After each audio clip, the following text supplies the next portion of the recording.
오는 21일 윤석열 정부의 첫 세법 개정안이 발표됩니다. 정부와 여당은 당정협의회를 열어 세제 개편안을 논의했는데요. 서민과 중산층에 대한 소득세, 그리고 기업에 대한 법인세 부담을 완화하겠다는 게 핵심입니다. 개편안의 핵심을 경제 상황으로 어려움을 겪고 있는 서민 중산층을 지원하고 민간 경제의 활력을 불어넣을 수 있도록 방향을 모색하겠습니다. 하지만 정부 의지대로 세금을 깎아줘도 최근 추세대로 금리가 계속 오르면 대출 이자로 쓸 돈은 줄어들 수밖에 없는데요. 아예 이자를 못 갚을 가능성도 있습니다.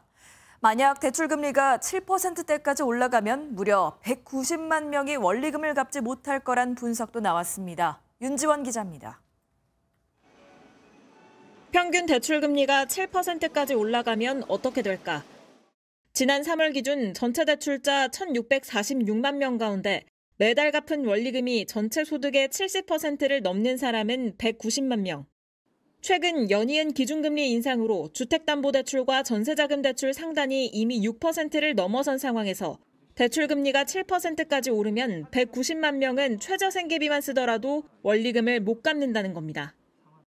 금리 인상 자체는 불가피하지만 취약 차주에 대한 대책은 함께 필요할 것으로 생각되고요. 소득이 낮은 계층들이 높아지는 원리금 상환 부담에 의해 어려움을 겪지 않도록 직접 재정 투입 등의 방법으로 정부는 125조 원 이상을 투입해 연체 90일 이상의 부실 차주에 대해 이자 원금을 최대 90%까지 감면해주고 만 34세 이하 청년에 대해 이자의 30에서 50%를 감면해주는 등의 대책을 내놨습니다.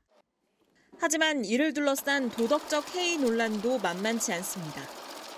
성실하게 빚을 갚은 사람들만 억울하다는 건데 김주현 금융위원장은 이들을 지원하지 않으면 사회가 더 큰 비용을 치러야 한다고 강조했습니다. 우리 경제에 기여할 수 있는 분들을 바로 청파산으로 몰고 파산자로 모는 게 맞습니까? 저는 우리 경제에 그게 더 엄청난 코스트를 치러야 된다고 생각을 합니다. 취약차주에 대한 지원은 필수적이지만 실질적인 상환 능력에 대한 세밀한 평가가 요구됩니다. MBN 뉴스 윤지원입니다.